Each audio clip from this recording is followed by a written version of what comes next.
Shalom, salam dalam kasih Kristus. Renungan harian kita pada hari ini, saya bacakan dari Injil Lukas pasal 2 ayat 11 yang berbunyi demikian. Hari ini telah lahir bagimu Juru Selamat, yaitu Kristus Tuhan di kota Daud.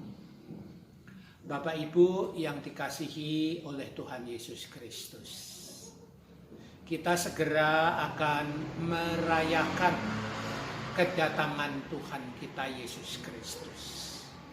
Kita akan merayakan Natal, tetapi pada saat ini kita juga masih merasakan dampak dari pandemi. Apa hubungan antara Natal dengan pandemi? Bapak Ibu yang dikasihi oleh Tuhan Yesus Kristus, kita membaca di dalam Injil Lukas bahwa pada waktu itu ada cerita tentang seorang kakek yang bernama Simeon. Dikatakan di dalam Lukas pasal 2 ayat yang ke-25, Simeon itu dikatakan menantikan penghiburan bagi Israel. Kalau orang menanti penghiburan, artinya saat itu dia dikuasai oleh kedukaan.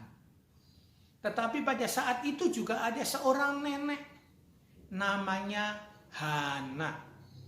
Dan di dalam Lukas 2 ayat yang ke-38 dikatakan Hana itu menantikan kelepasan untuk Yerusalem.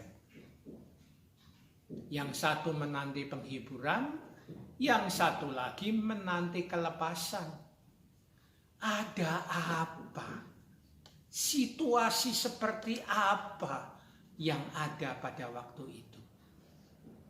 Maka di dalam pasal 3 kita mendengar teriakan Yohanes Pembaptis.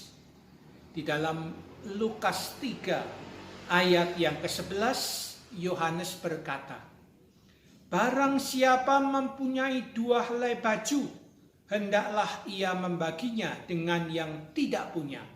Dan barang siapa mempunyai makanan, hendaklah ia berbuat juga demikian."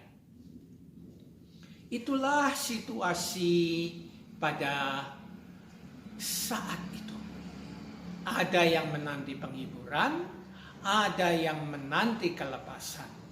Tetapi ada juga cerita, yaitu orang kelihatannya mempunyai pakaian cuma yang nempel di tubuh, atau banyak orang tidak punya makanan.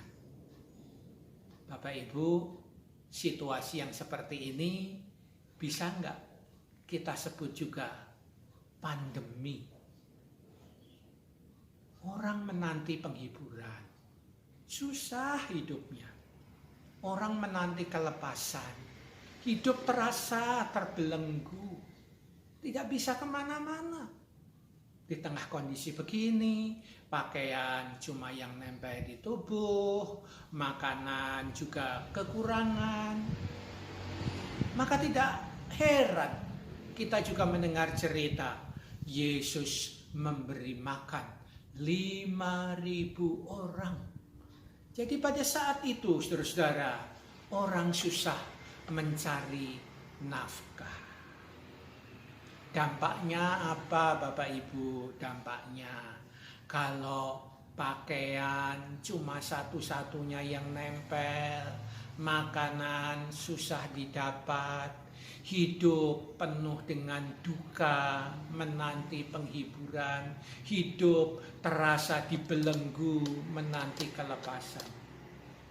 Dampaknya adalah banyak orang jatuh sakit. Oleh karena itu, Injil-Injil juga bercerita, Yesus menyembuhkan banyak orang sakit. situasi pandemi kah seperti ini juga? Mirip ya, mirip. Nah, apa makna cerita kelahiran Tuhan Yesus? Apa makna Natal di tengah pandemi saat itu? Kalau malaikat memberitahukan kepada para gembala bahwa hari ini telah lahir juru selamat, maka berita Natal adalah berita sukacita.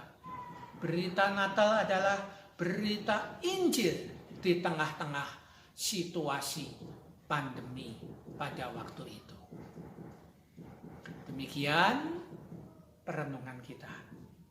Dan kalau saat ini kita juga merasakan situasi-situasi pandemi seperti itu, dan saat ini kita juga sedang menghayati makna Natal, maka ingatlah bahwa Natal adalah berita sukacita di tengah pandemi.